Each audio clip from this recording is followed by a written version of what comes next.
Hello दोस्तों, मेरे videos के ये न्यू सीरीज में आपका स्वागत है। आज हम लाए हैं आपके लिए common causes of knee pain. Knee एक ऐसा जॉइंट है जो अगर आप बोलना चाहें तो बोल भी सकते हैं कि most commonest joint to get injured. आज हम जानेंगे कि क्या कॉमन कॉजेस हैं जिसकी वजह से नी पेन हो सकता है। तो इसमें भी मैंने कुछ 15 से 20 कंडीशंस कवर किया है। आप धीरे धीरे उसके बारे में समझते हैं। दोस्तों, जैसा कि हमने एल्बो में जो कोहनी का पेन होता है, एल्बो का पेन होता है, उसको डिफरेंट पार्ट्स में हमने डिवाइड किया था कि anterior elbow pain, posterior elbow pain, medial elbow pain, lateral elbow pain. उसी तरह स्ट्रक्चर वाइज हम डिस्कस करेंगे। ये हमारा नी का मॉडल है दोस्तों। ये जो हिस्सा है ये हमारा थाई बोन है, ये सामने वाला शिन बोन है, ये साइड में पतला बोन, इसको हम फिबुला बोलते हैं। पीछे जो हमारा नी कैप होता है उसको हम कटोरी बोलते हैं या हम इंग्लिश में पटेला बोलते हैं। आज हम इसके बारे में डिस्कस करते हैं। इस एरिया में अगर पेन होता है तो उसको एंटीरियर नी पेन बोलते हैं। पीछे के हिस्से में पेन होता है तो पोस्टीरियर नी पेन। बाहर की तरफ होता है तो उसको लैटरल नी पेन बोलते हैं, और अगर अंदर की तरफ तकलीफ है तो उसको मीडियल नी पेन बोलते हैं। तो आइए चलते हैं, सबसे पहले एंटीरियर नी पेन के कॉजेस के बारे में समझते हैं। तो एंटीरियर नी पेन क्यों होता है? सबसे कॉमनेस्ट जो कंडीशन है जिसकी वजह से एंटीरियर नी पेन होता है उसको हम कॉन्ड्रोमलेशिया पटेला बोलते हैं। कॉन्ड्रोमलेशिया पटेला में आपको क्या होगा? पेन होगा, स्वेलिंग होगी, सीढ़ियाँ चढ़ते उतरते समय आपको तकलीफ होगी। मोस्टली सीढ़ियाँ उतरने में ज़्यादा तकलीफ होगी। तो क्या होता क्या है उसमें कि आपका ये जो पटेला है, पटेला में जो कार्टिलेज लगा हुआ है, यहाँ पर भी जो कार्टिलेज है, वो कार्टिलेज हाई इम्पैक्ट एक्टिविटी की वजह से घिसते रहता है। वो बार बार घिस के, हम लोग उसको इरोजन बोलते हैं। घिस के स्ट्रेस की वजह से धीरे धीरे वो इन्फ्लेम्ड हो जाता है। वो इन्फ्लेमेशन फिर आपको पेन देती है।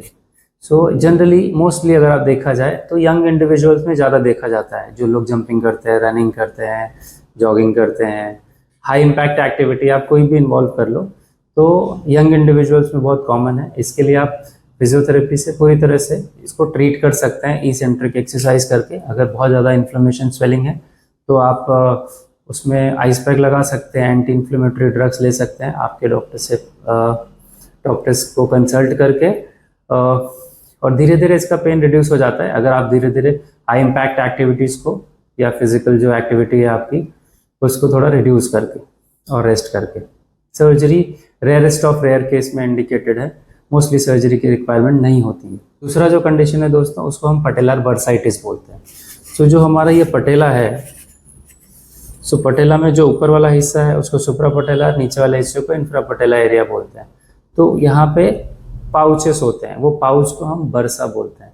बर्सा में फ्लूइड होता है। कभी कभी डायरेक्ट इम्पैक्ट से उस एरिया में पटेला के यहाँ पर स्वेलिंग वगैरह आ जाती है, फिर वो एरिया पेन देने लग जाता है। उसको हम पटेलर बर्साइटिस बोलते हैं। बर्साइटिस को आप एंटी इन्फ्लेमेटरी ड्रग लेके एंड फिजियोथेरेपी, रेस्ट, आइस, ये सब चीज़ों से पूरी तरह से ठीक कर सकते हैं। तीसरी जो कंडीशन है दोस्तों, पटेलर टेंडिनाइटिस। जो हमारा पटेला है, ये पटेला है, इसके नीचे ये जो टेंडन है यहाँ पे कभी कभी आपको पेन हो जाता है, मतलब इंफीरियर पोल ऑफ पटेला हम लोग बोलते हैं। उसको पटेलर टेंडिनाइटिस बोला जाता है। ये क्यों होता है? बहुत सारे कारण है। जैसे कि अभी हमने बात की, हाई इम्पैक्ट एक्टिविटीज़ में आपका हो गया, जंपिंग हो गया, रनिंग हो गया, ओवर यूज इंजरीज हो गई, रेपिटेटिव स्ट्रेस आ रहा है इस पे। इसका दूसरा नाम दोस्तों जंपर्स नी भी है। इसमें कंटिन्यूसली अगर आप उसको लोड करते जा रहे हैं, लोड करना मतलब अगर उसको प्रेशर डालते जा रहे हैं तो धीरे धीरे वो आपको पेन देने लग जाता है। इसको भी आप फिजियोथेरेपी, स्ट्रेचेस, फिजियोथेरेपी में like eccentric exercises, stretches, releasing the structures around your knee, उसको ठीक करके प्लस स्ट्रेंथनिंग एक्सरसाइज करके पूरी तरह से इसको ठीक कर सकते हैं। चौथा जो कंडीशन है दोस्तों, एनी लिगामेंट इंजरी। अभी नी में अगर आप देखें तो ये वाला जो लिगामेंट है, ये दोनों हड्डी के बीच में, ये एसीएल लिगामेंट है। पीछे के साइड में जो लिगामेंट है इसको पीसीएल बोलते हैं। ये मीडियल कोलैटरल है जो अंदर की तरफ है, बाहर की तरफ लैटरल कोलैटरल लिगामेंट है। मोस्ट कॉमनली जो एसीएल लिगामेंट है वो हाई इम्पैक्ट एक्टिविटी या स्पोर्ट स्पेसिफिक, जैसे मोस्टली फुटबॉल में, क्रिकेट में, रनिंग में ये इंजर्ड हो जाता है तो आपको आगे की तरफ एंटीरियर साइड में नी पेन देता है। कभी कभी स्वेलिंग भी आ जाती है, कभी कभी इंस्टेबिलिटी आ जाती है। सो अगर ग्रेड 1 ग्रेड 2 में इंजरी है, उसको फिजियोथेरेपी से पूरी तरह से आप उसको ठीक कर सकते हैं। और अगर ग्रेड 3 टेयर है जहाँ पे आपको इंस्टेबिलिटी आ गई है, आप सीढ़ियाँ उतर रहे हैं तो ऐसा लग रहा है गिर जाएंगे, या कंटिन्यूस बकलिंग होना चालू हो गया है, तो उस केस में आपको सर्जरी की भी ज़रूरत पड़ती है। सो मोस्टली जब क्लिनिक में हमारे पास पेशेंट्स आते हैं, सो हम कुछ स्पेशल टेस्ट करते हैं क्लिनिकली, उसके बेसिस पे हमको पता चल जाता है कि whether it is in grade 1 और ग्रेड 2। सो ग्रेड 1 ग्रेड 2 में रहेगा तो मोस्टली रिहैब से, फिजियोथेरेपी से ठीक हो जाता है। अगर वो मूवमेंट ज़्यादा है या इंस्टेबिलिटी ज़्यादा है, वो क्लिनिकली पता चल जाता है। सो आप उसके लिए एमआरआई करवाते हैं। एमआरआई कंफर्म करता है आपके डायग्नोसिस को कि आपका जो इंजरी है वो एडवांस ग्रेड में है, हाई ग्रेड में, तो आप उसको सर्जरी की ज़रूरत पड़ती है। पांचवा जो कंडीशन है दोस्तों, वो यंग इंडिविजुअल्स में ज़्यादा देखा जाता है। यंग मतलब 10 से 15 साल के बच्चों में, ज़्यादा कॉमनली मेल्स में ही देखा जाता है एज़ कम्पेयर टू फीमेल्स। कभी कभी क्या होता है, आपको इस एरिया में जो हमारा टिबियल ट्यूबरोसिटी है, मतलब ये जो हड्डी है आगे की शिनबोन, यहाँ पे ट्यूबरोसिटी जिस पे पटेला टेंडन लगा हुआ है, यहाँ पे आपको इन्फ्लेमेशन हो जाता है और पेन आने लग जाता है। सो मोस्टली जो यंग बच्चे होते हैं वो जो रनिंग करते हैं, जंपिंग करते हैं, फुटबॉल खेलते हैं, तो उसकी वजह से इस एरिया में इन्फ्लेमेशन आ जाती है। इन्फ्लेमेशन कभी कभी ये हड्डी का चिप ऊपर की तरफ उखाड़ देती है, तो उसको हम अवर्जन फ्रैक्चर भी बोलते हैं। ये धीरे धीरे विथ एज सही हो जाता है, अगर आप रेस्ट करें तो भी ठीक हो जाता है, नहीं तो इसके लिए प्रॉपरली आप रिहैब कर सकते हैं। रिहैब से भी पूरी तरह से आप इससे छुटकारा पा सकते हैं। नेक्स्ट जो कंडीशन है दोस्तों, हॉफास पैड। हॉफास पैड एक स्ट्रक्चर है जो नी के पटेला के पीछे होता है। सो कभी कभी उसमें इरिटेशन हो जाती है। इरिटेशन क्यों होती है? अगर आपको वहाँ पे ब्रूज हो गया है, इंजरी हो गई है, कंप्रेशन हो गया है, या आपका जो नी के अराउंड मसल्स है वो इम्बैलेंस है, किसी में ज़्यादा ताकत है, कोई ज़्यादा टाइट है। सो इम्बैलेंस की वजह से, वो फ्रिक्शन की वजह से आपको वो फैट पैड इरिटेशन होना चालू हो जाता है, तो आपको उस एरिया में स्वेलिंग आती है और दर्द होता है। बहुत लोगों को जिनका फ्लैट फिट है या इनवर्ट टॉर्शन है नी का, उनको भी वो फैट पैड इरिटेशन बहुत कॉमनली हो जाता है। आप उसको एमआरआई से कंफर्म कर सकते हैं, and then anti inflammatory, rest, ice and physical therapy से पूरी तरह से उसको ठीक कर सकते हैं। सो आइए दोस्तों बात करते हैं पोस्टीरियर नी के बारे में। पोस्टीरियर नी मतलब नी का पिछला भाग, पीछे का भाग, उसमें किस किस कारणों से दर्द होता है। तो पहला जो सबसे इम्पोर्टेंट कारण है बेकर सिस्ट। जो बेकर सिस्ट क्या होता है, ये आपको पेन देता है, आपको स्वेलिंग देता है, और इसको कभी कभी हम पॉप्लिटियल सिस्ट बोलते हैं। तो क्या होता है, आपका जो हैमस्ट्रिंग टेंडन है, मतलब थाई वाला जो टेंडन है, उसमें 3 पार्ट होता है, सेमी टेंडनोसिस, सेमी मेम्ब्रेनोसिस और बाइसेप्स फीमोरिस। तो सेमी मेम्ब्रेनोसिस और गैस्ट्रोनेमिस, मतलब काफ का जो टेंडन है, सेमी मेम्ब्रेनोसिस और गैस्ट्रोनेमिस के बीच में वहाँ पे सिस्ट बन जाता है।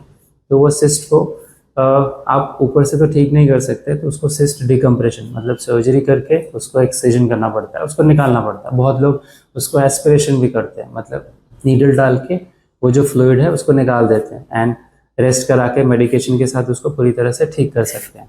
दूसरा जो कंडीशन है दोस्तों, popliteal tendinitis. Popliteal, again popliteus एक मसल है जो ऐसे क्रॉस करती है, ऐसे इस तरह से जाती है। सो ये एक डीप मसल है, जनरली ये ट्रायंगुलर शेप में होती है। तो इसको एक, ये मसल का मेन फंक्शन क्या है, नी को अनलॉक करना। एंड कभी कभी स्ट्रेस की वजह से, कभी कभी टेयर की वजह से, माइल्ड टेयर है और उसको धीरे धीरे मतलब ओवर यूज होते गया है, तो इन्फ्लेमेशन दे देता है। तो फिजियोथेरेपी से पूरी तरह से ठीक कर सकते हैं। नेक्स्ट जो इंजरी है दोस्तों, पीसीएल इंजरी।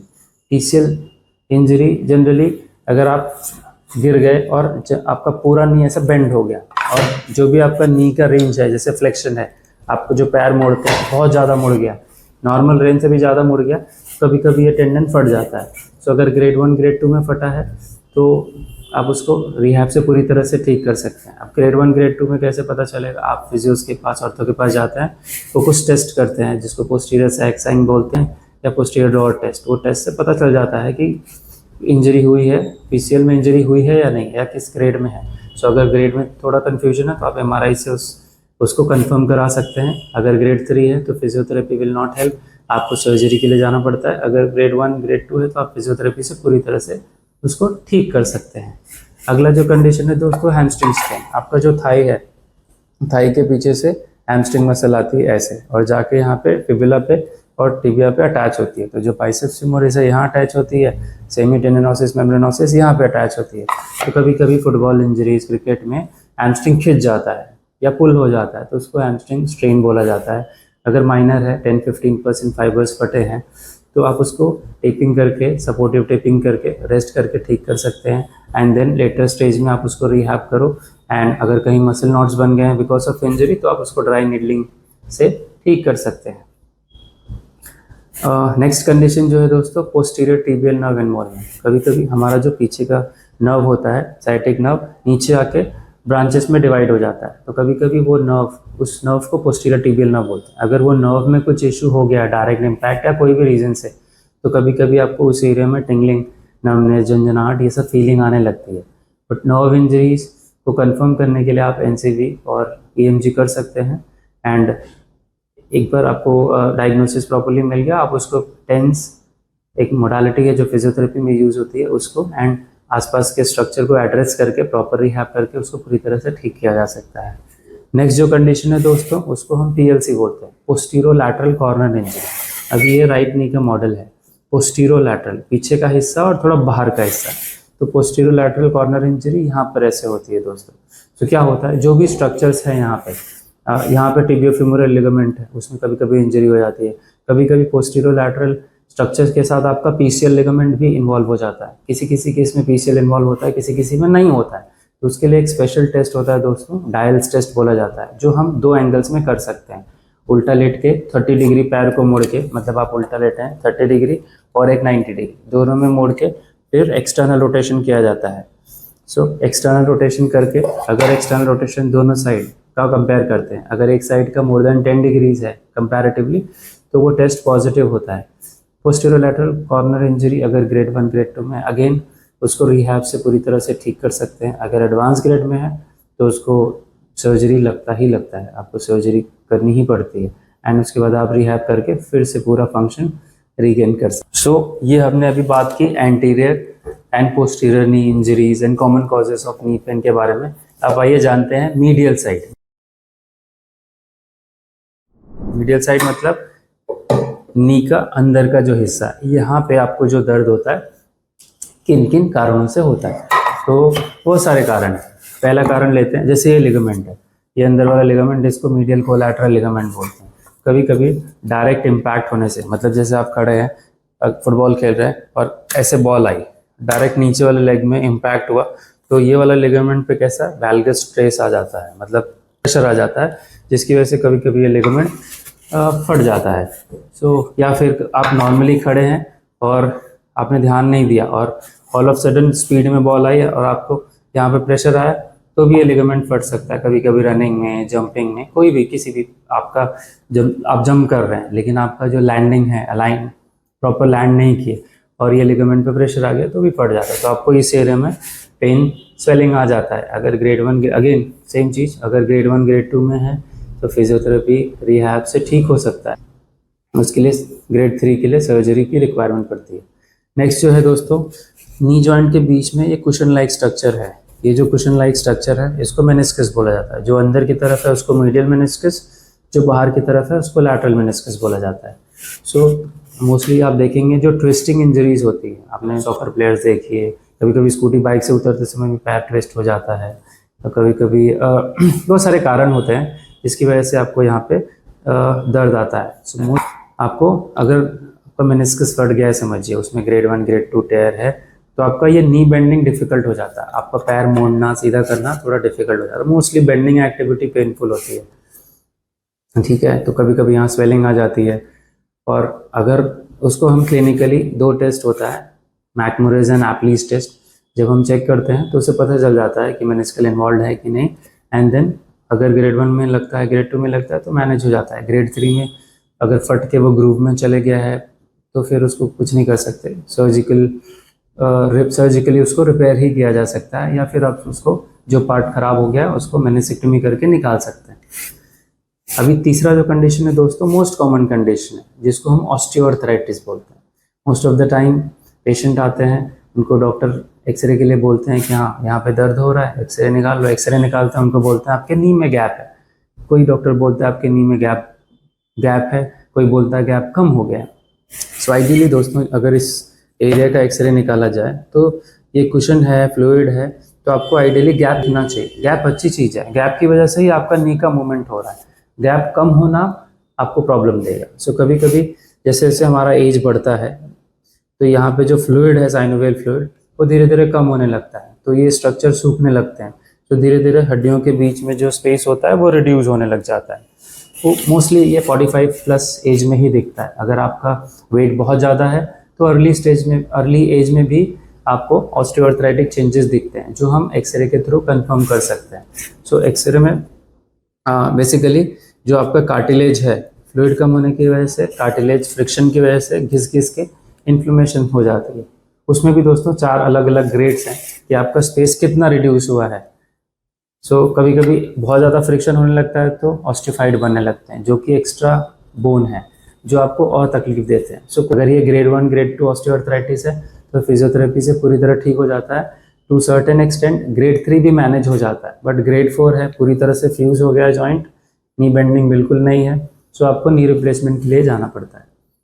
चौथा जो कंडीशन है दोस्तों, मायोसाइटिस ऑसिफिकेंस। कभी कभी डायरेक्ट इम्पैक्ट होने की वजह से यहाँ पर या ये एरिया में कहीं भी आपको इंजरी हो जाती है। इंजरी इतनी सीवियर होती है लेकिन आप उसको ट्रीट नहीं करते, मसाज करते हैं या पट्टी बांध के रखते हैं, आप सोचते हैं वो ठीक हो जाएगा, फिर कभी कभी वो एक्स्ट्रा बोन का ग्रोथ होने लग जाता है, और वो जो एक्स्ट्रा बोन होता है वो कहीं ना कहीं दूसरे स्ट्रक्चर को इम्पिंज करता है, तो आपको वो एरिया में वो मसल को, वो फेशिया को इन्फ्लेम्ड कर देता है, तो उसको मायोसाइटिस ऑसिफिकेंस बोलते हैं।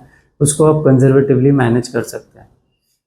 पांचवा जो कंडीशन है दोस्तों, इसको पेलेग्री स्टाइडा सिंड्रोम बोला जाता है। सो पेलेग्री स्टाइडा सिंड्रोम में क्या होता है दोस्तों, आपको मीडियल साइड में, नी में अंदर की तरफ पेन होता है। कहाँ पर होता है? इस एरिया में, जहाँ पे आपका एमसीएल टेंडन अटैच है फीमर के पास, इस एरिया में बेसिकली आपको पेन होता है। ये क्यों होता है? रेपिटेटिव माइक्रो ट्रॉमा की वजह से, कभी कभी एक्स्ट्रा कैल्सिफिकेशन की वजह से, कभी कभी ये दोस्तों असिम्प्टोमेटिक होता है, आपको पेन बिल्कुल नहीं होता है यहाँ पर, लेकिन आप एक्सरे निकालोगे तो यहाँ पे से कुछ दिखेगा।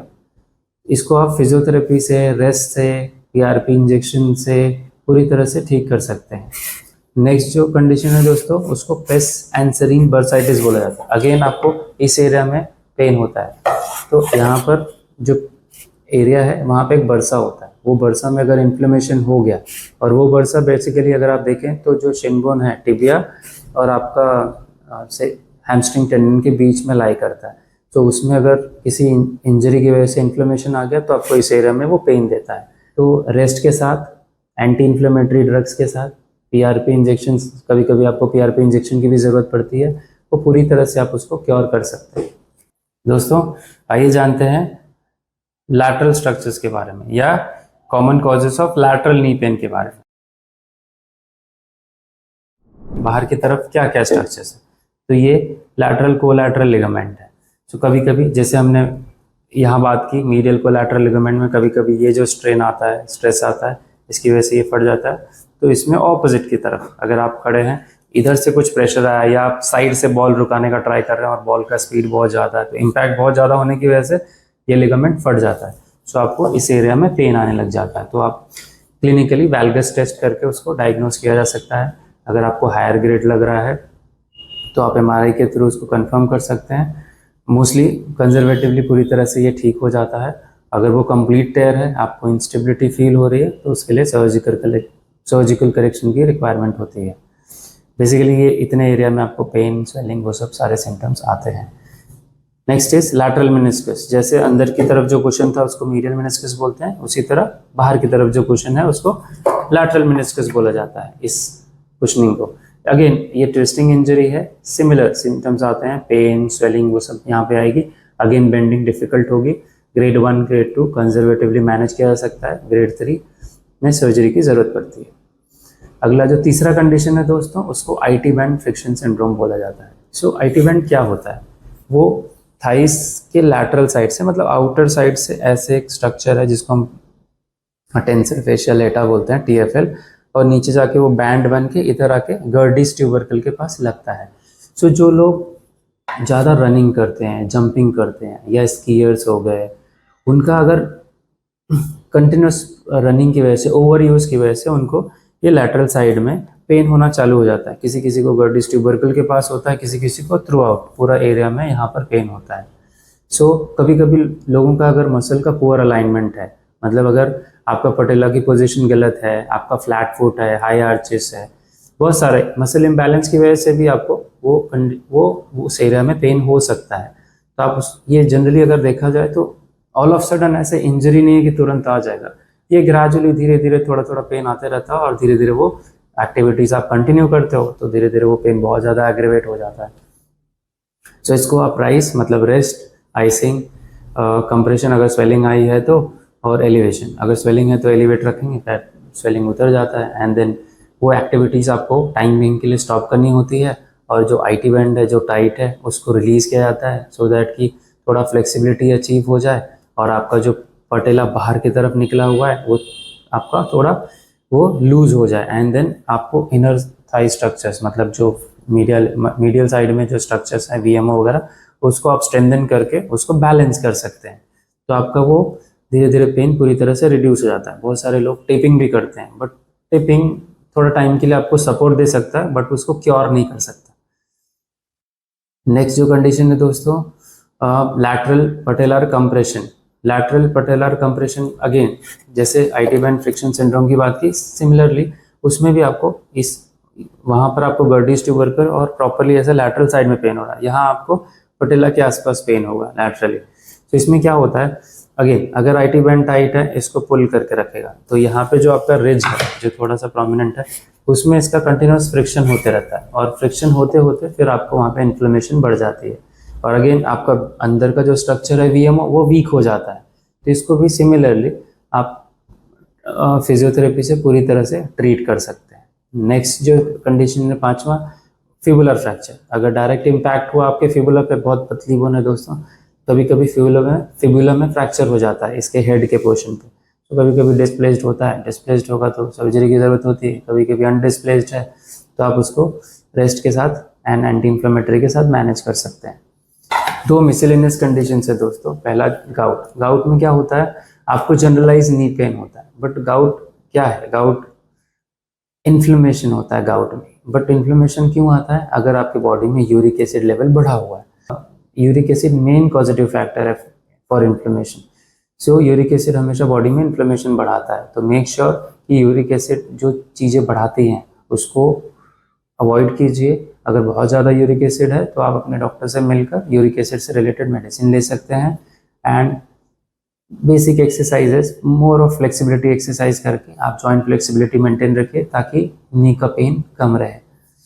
नेक्स्ट जो कंडीशन है दोस्तों, vitamin D, B12 and calcium deficiency. So vitamin D and calcium अगर कम है बॉडी में तो आपके बोन्स वीक होते हैं। बोन्स वीक होंगे तो आपके आसपास के स्ट्रक्चर को अफेक्ट करेंगे, एंड इवन B12 जो मोस्टली मसल्स को रिक्वायर है, तो D3 बोन्स को, कैल्शियम बोन्स को, एंड B12 मसल्स को। अगर मसल्स जो हमारी है बोन्स के ऊपर अटैच है, दोनों बोन्स भी वीक है मसल्स भी वीक है, तो डेफिनेटली वो अलाइनमेंट को अफेक्ट करेंगे। सो आपको अर्ली एजेस में वो अर्थराइटिक चेंजेस दिखने लग जाता है, प्लस आपको वेट भी मैनेज करके रखना है।